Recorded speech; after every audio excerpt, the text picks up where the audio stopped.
మనసులో రహస్యాలను దాచలేరట. అది బలహీనత కాదు, అది ఒక శాపమట. ఏమిటా శాపం? ఎవరు ఎవరికిచ్చారు, ఎందుకిచ్చారు? రండి. తింటే గారెలే తినాలి, వింటే భారతమే వినాలిగా. రండి, ఈ శాపం కథా కమామేషు తెలుసుకునేందుకు మహాభారతంలోకే ప్రవేశించాలి.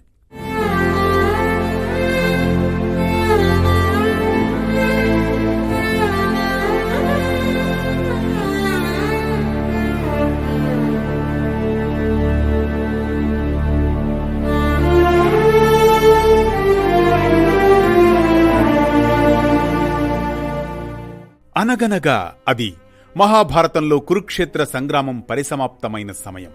చివర్లో శాంతి పర్వంలో భాగంగా కురుక్షేత్ర సంగ్రామంలో మరణించిన వీరులు, రాజులు, సైన్యాధ్యక్షులు అందరికీ పిండ ప్రదానం చేసే సమయమది. వేదవ్యాస మహర్షి మూల భారతం ప్రకారం మన సంస్కృతిలో అంత్యక్రియల కంటే తర్వాత చేసే ఉత్తర క్రియలకే ఎక్కువ ప్రాధాన్యం. అందుకే తర్పణాలు, పిండ ప్రదానాలు, మైల స్నానాలు, దాన ధర్మాది క్రియలు. దేహం వదిలిన జీవుడికి పుణ్యలోకాలు చేకూర్చేందుకు, ఆ జీవుడికి స్వాంతన చేకూర్చి అతని స్వర్గ ప్రయాణం సాఫీ చేసేందుకున్న ప్రక్రియలే ఇవన్నీ. ఇందులో భాగంగా మహాభారత యుద్ధానికి వస్తే ధృతరాష్ట్ర ఆజ్ఞానుసారం ఉభయ పక్షాల్లోని వారు వారి వారి సభ్యులకు, సన్నిహితులకు తిలోదకాలు, అపర కర్మలన్నీ సశాస్త్రీయంగా ధర్మరాజు చేత విదురుని ఆధ్వర్యంలో జరుగుతూ ఉంటాయి. చితికిన కళేబరాలు కొన్ని, దొరికిన భాగాలకు కొన్ని, ఇలా వీలైనంతవరకు కర్మలు చేస్తూ ఉంటారు. ఇలాంటి శోక వాతావరణంలో క్షత్రియ ధర్మాన్ని పాటించి యుద్ధంలో మరణించి వీరమరణం పొందిన వారికి తర్పణం వదిలితే వారు దేవలోకంలో మహానందాన్ని పొందుతారన్న కాంక్షతో హస్తినాపురం సమీపంలో గంగాతీరంలో ధృతరాష్ట్రుడు, ధర్మరాజు, గాంధారి, కుంతి తదితరులు తమకు సంబంధించిన పితృకార్యాలు చేయడానికై కూర్చుని ఉంటారు. చుట్టూ ఋషులు, బంధువులు, వేదపారాయణం. మహాభారత యుద్ధంలో గెలిచిన తర్వాత పాండవుల పక్షాన ధర్మరాజు, కౌరవుల పక్షాన ధృతరాష్ట్రుడు యుద్ధంలో మరణించిన తమ తమ పక్షాల కుటుంబ సభ్యులకు, బంధువుల ఆత్మశాంతికి దాదాపు నెల రోజులు గంగాతీరంలో ఉంటూ తర్పణాలు వదులుతూ ఉంటారు. ధృతరాష్ట్రుడు వ్యక్తిగతంగా తన వైపు మరణించిన కౌరవులకు తర్పణం వదులుతూ ఉంటారు. పురోహితుడు పేరు చదివిన తర్వాత కౌరవుల పక్షం వారి పేరైతే ధృతరాష్ట్రుడు, పాండవుల పక్షం వారి పేరైతే ధర్మరాజు తర్పణం వదలడం జరుగుతూ ఉంటుంది. పురోహితుడు దుర్యోధనుడు, దుశ్శాసనుడు, జయద్రథుడు, శకుని మొదలైన వారి పేర్లు చదివినప్పుడు శ్రాద్ధాలు, తర్పణాలు వదిలేందుకు ధృతరాష్ట్రుడు అవును తనవారే అని నిర్వహిస్తూ ఉంటారు. అలా మరణించిన వారి పేర్లు పురోహితులు చదవడం, తదుపరి ఎవరి తరపు వారైతే వారు తర్పణాలు వదలడం జరుగుతూ ఉంటుంది. ఈ దశలో పాండవులకు సంబంధించిన పేరు అయితే తమవారే అని ధర్మరాజు తర్పణాలు వదులుతూ ఉంటారు. ఇలాంటి తరుణంలో కర్ణుడి పేరు పలుకుతారు పురోహితులు. ఆ సమయంలో ధర్మరాజు తనకు సంబంధించిన వాడు కాదులే అని ధృతరాష్ట్రుడు ఊరుకుంటాడు. ఇలా ఇరువురూ స్పందించరు. ఈ దశలో సమీపంలోనే ఉన్న కుంతీదేవి మనసు కకావికలమైపోతూ ఉంటుంది. గుండెల్లో దాగిన సత్యం చెప్పవలసిన సమయం ఆసన్నమైన తరుణంలో తనలో తనే నలిగిపోయి కుమిలిపోతూ ఉంటుంది. కర్ణుడి పేరు వినగానే అక్కడున్న అందరూ కర్ణుని చీత్కరించుకుంటూ ఉంటారు. ఇలాంటి వాడికి ఎటువంటి పిండ ప్రదానాలు చెయ్యకూడదని రకరకాలుగా మాట్లాడుకుంటూ ఉంటారు. ఇలా ఉండగా ఒక మూల నుంచి కుంతీదేవి ఎంతో దుఃఖంతో శోకిస్తూ ఉంటుంది. ఆ సమయంలో అందరి ముందు బయటకు వస్తుంది. అశ్రు నయనాలతో వణుకుతూ కుంతీదేవి ఇలా పలుకుతుంది. నాయనా ధర్మజ, నీకు రహస్యం చెప్పాలి నాయనా. ఆ రహస్యం నా హృదయంలోనే దహనమవుతోంది. ఇక ఇప్పుడు దాన్ని దాచడం నా వల్ల కాదు, వ్యర్థం. నీకు ముందుగా పుట్టిన మరొక సంతానం ఉంది నాకు. ఆ సంతానమే కర్ణుడు. యుద్ధంలో నువ్వు హతమార్చిన ఆ వీరుడు మీ అన్నయ్య కర్ణుడు నా మాతృగర్భంలోనే పుట్టిన పుత్రుడు నాయన. తల్లి మాటలతో ధర్మరాజు ఒక్కసారిగా నిశ్శబ్దమైపోతాడు. కళ్లల్లో అగ్నిపర్వతం ఉవ్వెత్తున ఎగసిపడుతుంది. ఏంటమ్మా నువ్వు మాట్లాడేది? మా శత్రువుగా దుర్యోధనుడి తోడుగా ఉన్న ఆ కర్ణుడు నా అన్నయ్య. నువ్వు ఈ సత్యం ఎందుకు దాచావు? యుద్ధానికి ముందు ఎందుకు చెప్పలేదు? నాకీ రహస్యం చెప్పాలని అనిపించింది. కాని దాన్ని చెబితే నీ ధర్మం, నీ యుద్ధం, నీ నిర్ణయం కంపించిపోతుందేమోనని భయపడ్డాను తండ్రి. నువ్వు యుద్ధం చేయకుండా వెనుదిరిగి ఉండేవాడివి కాబట్టి దాచుకున్నాను నాయన. కర్ణుడికి పిండ ప్రదానం చేయి నాయన. సూర్య వరప్రసాదం వలన జన్మించిన ఆ వీరుడికి కూడా తిలోదకాలివ్వు అని విషన్న హృదయంతో కన్నీరు మున్నీరై పలుకుతుంది. అవును నాయన, సూర్యదేవుని అనుగ్రహంతో పుట్టినవాడు. కాని లోకనింద భయంతో నేను ఆ శిశువును విడిచిపెట్టేశాను.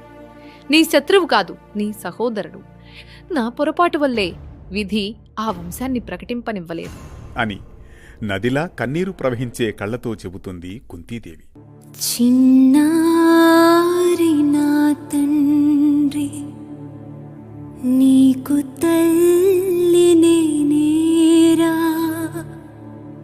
కడుపులో దాచుకుంటా అమ్మ ఒడిలో ఆదమరచి బంగారు కలల్ని కనరా. కర్ణుని మరణానంతరం అతను తన అన్నగారిని తెలిసి ధర్మరాజు బాధపడతాడు. అమ్మా, నీ మనసులో దాగిన ఈ రహస్యం వలన ఎన్ని పాపాలు జరిగిపోయాయో తెలుసా? నా చేతనే నా సోదరుడు మరణించాడు.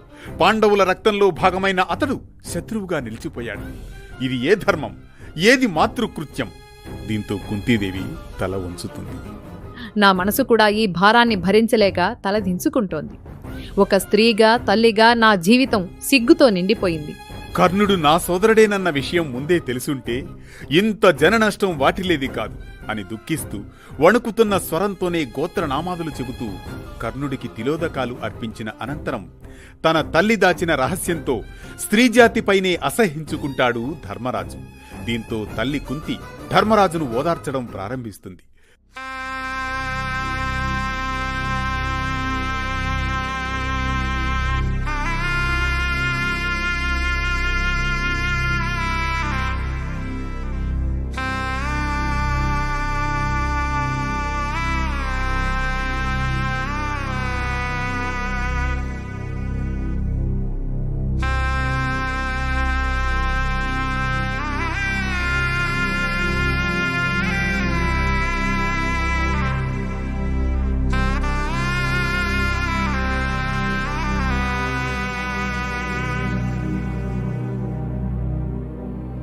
తల్లి మాటలకు ధర్మరాజు ఆగ్రహించి, ఇంత పెద్ద విషయాన్ని దాచి సోదరుని చంపించి మమ్మల్ని హంతకులను చేసేశావు అంటూనే తల్లి మాటలను ఏవగించుకుంటాడు ధర్మజుడు.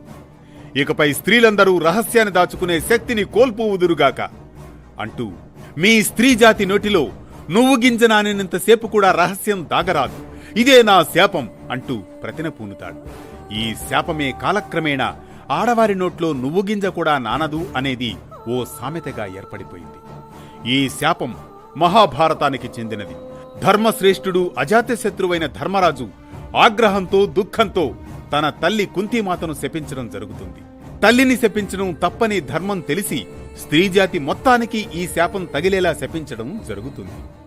అమ్మా, నిన్ను శపించాలనుకోలేదు, కాని నువ్వు చూపించిన మార్గం స్త్రీజాతికి ఒక పాఠంగా ఉండాలన్నదే నా అంతరార్థం.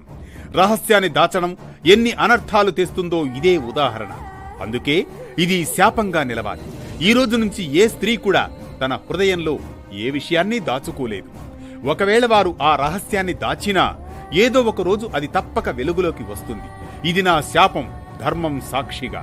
యుగాలు గడిచిన ఈ శాపం స్త్రీజాతికి సత్యమై నిలుస్తుంది. దీంతో మేఘాలు గర్జిస్తాయి, గంగానదిలో అలజడి రేగుతుంది, గాలులు వేగంగా వీస్తాయి, కుంతి కన్నీటి బిందువులు నేలపై పడతాయి. ఈ కథనం మనకిచ్చే సామాజిక సందేశం ఒక్కటే: సత్యం ఎంత బాధాకరమైనదైనా దాన్ని దాచడం కన్నా చెప్పడమే పరమధర్మమని, ధర్మం ముందుంటే రహస్యం అవసరమే ఉండదని. ప్రతినిత్యం ఓ పురాణ కథనం, సూటిగా, స్ఫూర్తిమంతంగా, సామాజిక సందేశంగా. హలో ఫ్రెండ్స్, మా కంటెంట్ మీకు నచ్చితేనే దయచేసి సబ్స్క్రైబ్ చేసుకోండి.